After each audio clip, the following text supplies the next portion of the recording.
Hello and welcome or welcome back to my channel. On today's video, we're going to review a fragrance from the house of Yves Saint Laurent.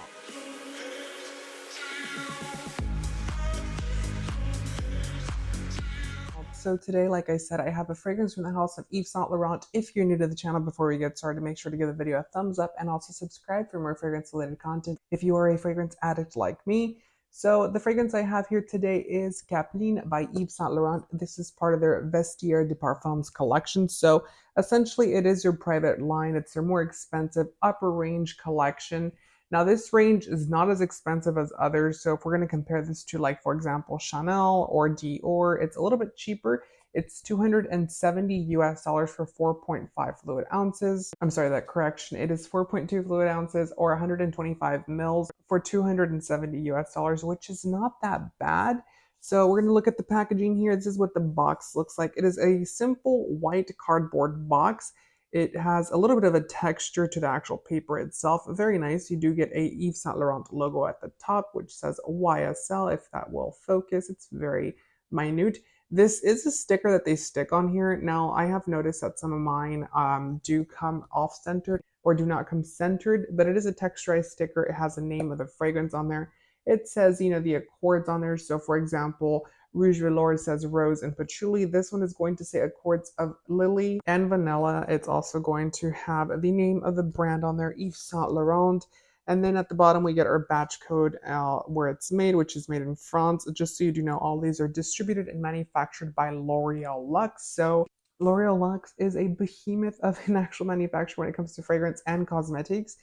They make a lot of brands. They have had a lot of new brands join their portfolio, such as Prada, Valentino, Mugler. All of those have joined the L'Oreal group. So at some point, it's just going to be L'Oreal selling perfume. And that's just what I have to say about that. But we have Capeline here. This is what the fragrance looks like. So when I first got this, I was like, this is very similar in color to Cure. So Cure is almost identical. So it's a kind of a purple brownish hue of a color, or kind of gray, I would say. A little bit of a violety type of color itself. That's what the bottle looks like. So it's a very simplistic glass bottle. It also says Yves Saint Laurent here at the top. The lid is very nice because it is a textured type of fabric. So that is nice. It is going to hold up very well. And I think at the inside, you also, if I am able to, let's see, there we are. It says YSL inside. So little details like that, go a long way when it comes to buying an expensive fragrance like this one. So I do appreciate the little, details of putting the little logo inside of the bottle. So this perfume was launched in 2020, and it's actually a unisex fragrance. This entire range is considered catered and marketed towards a unisex crowd. So men, women, anything in between, a kid, an adult, or a teenager, whatever you are, and if you have the money to buy this fragrance, they will sell it to you essentially. But it was launched in 2020. The perfumer is listed down here below because I'm not going to butcher her name. Top notes for this fragrance are going to be bergamot, mandarin orange, and pink pepper. So we start to get that crisp and spice at the top. So we get those citric notes that are going to be sparkly, zesty. They're going to be very bright, and they're going to burst in your face. We're also going to get that pink pepper, which is typically, it goes very well with white florals, and you'll start to see a trend here. It starts to go into white floral territory very quickly. We start to get lily, neroli, as well as ylang ylang, all white floral fragrance notes. I don't mind all of them. I like neroli. I like ylang ylang. Lily to me is a little bit more tricky because it tends to go a little old school if it's not done properly. It can be a little bit of a sweet note as well. Ylang ylang is very nice. It's a very clean floral type of scent, as well as neroli. Then in the base, we're going to get musk, vanilla absolute, and vetiver. So that vanilla is going to make this fragrance a little bit sweet. We're also going to get that beautiful vetiver, which is going to add a green element to the fragrance overall. Then we get that musk, which musk just really softens the fragrance up overall. This fragrance to me does fall very feminine. It is a very feminine fragrance, compared to the other ones that I do have. I believe the other one that I have in this range that is also very feminine, it's going to be Jumpsuit, but that's more of a different type of feminine. It's a citric and bright, fizzy type of fragrance. Now this one's going to be very sexy, very seductive. This is going to be a more serious version of Jumpsuit, if you will. It's going to be a little bit more sweet, a little bit more floral. It's not going to have a lot of depth with woody elements to it. It's just going to be, very zesty and citricy with some white floral elements and then adding some spice to it as well. Now, when I first sprayed this one, I have to say, I originally thought of three different fragrances. The three fragrances that I thought of were Rolling in Love, Verte Malachite, and Rouge Malachite. Now, this one is a little bit different compared to those for one reason. It's a little lighter. So, unlike Verte Malachite and Rouge Malachite, which can be a little bit much if you're not used to the white floral with spicy elements, they can kind of come off, a little bit harsh, if you will, and a little bit unwearable. Now, this one itself is a little bit more wearable because it's a little bit softer. Typically, I would not be sitting here telling you, yes, go ahead and try this fragrance because it's watered down or it's softer, because I typically like my fragrances to stay on all day. I did do a wear test, so let's look at that to see how it wore. Hey there, so today I'm going to do a actual wear test. I usually do this off of camera whenever I am testing out a fragrance, but today I'm going to do it on camera to see what you guys think of it. Also, to see that way you guys can see the progress of the fragrance, if it develops, if it changes, all that kind of good stuff. So I just wanted to do a wear test on Capeline, which is the one that we're reviewing today. This is what the bottle looks like. Look at that. Just for comparison's sake, I wanted to compare it to Cure because I was like, are these the same color? And they actually are. If you actually look at them up in light, this one might be a little bit darker, but they're almost the exact same shade of color. So makes it a little bit difficult because I have mine all arranged in color coordinated fashion. But let's get this started. So I usually spray my fragrance like this. So I spray a little bit in the arm. So in this section, just one spray. One spray on this one, a couple on the neck, and then I do a couple, you might hear it on the microphone, I'm sorry, on the clothing as well, so it kind of develops and changes within the day. Now, I will say that this smells very similar to, let me bring it, I have to show you.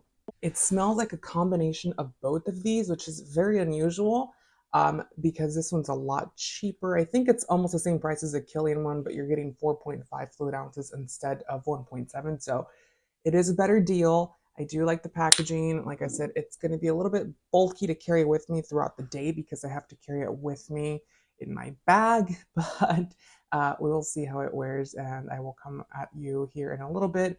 It is currently 11:40, so we will check back in a couple of hours to see how it's wearing, if I can still smell it, if it's changed, if it hasn't changed, all that good stuff. So see you in a couple of hours. So I am doing some errands today, and pardon my hair, it is a mess. It needs to get cut like badly. But I'm doing some errands. It's really cold, so because of that, we shall see if this fragrance really wears very well. It is a white floral fragrance, so I will say that. It is going to be a fragrance that is more geared towards like fall.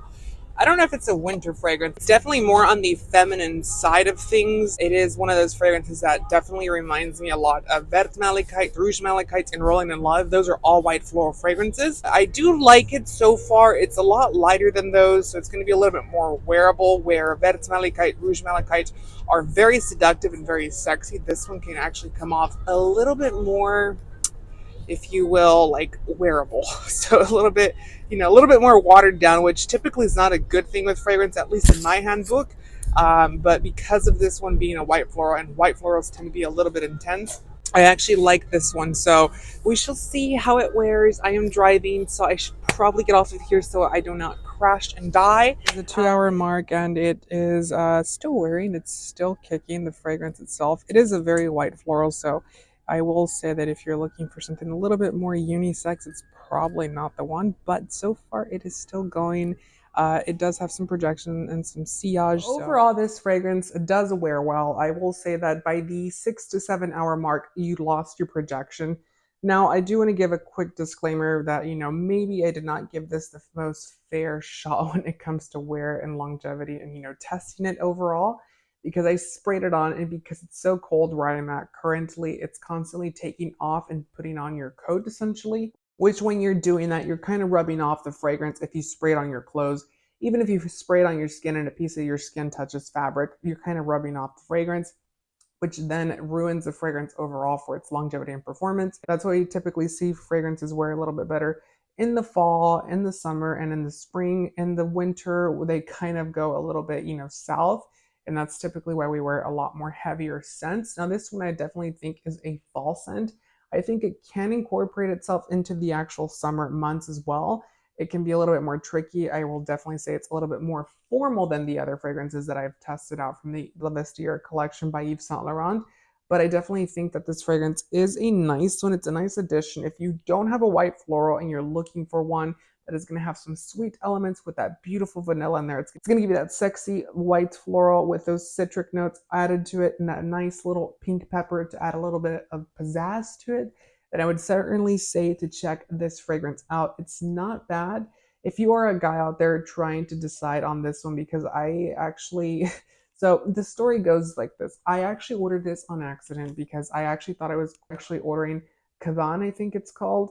And I actually looked at my cart from Bloomingdale's and I was like, I actually ended up ordering this one, Capeline. Now, there's a lot of other ones in this range that I have not reviewed and I would like to review, such as Trench, Caban, and there's a lot of other ones as well that I cannot remember right now. But this one itself is not the one that I would say, if you told me tomorrow you don't have any of your Le Vestiaire collection, go ahead and buy new ones and, start your collection over. This is probably one that I would skip out of all of them because it's a little bit too white floral for me. It's a little bit too feminine for me.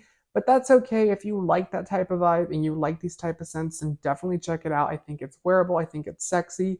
It's going to exude confidence, but it's also going to be very feminine and very, happy and vibrant and a little bit of flirty as well. So if you're looking for that type of scent, then definitely check this one out. Let me know in the comments if you have. If you haven't, let me know as well.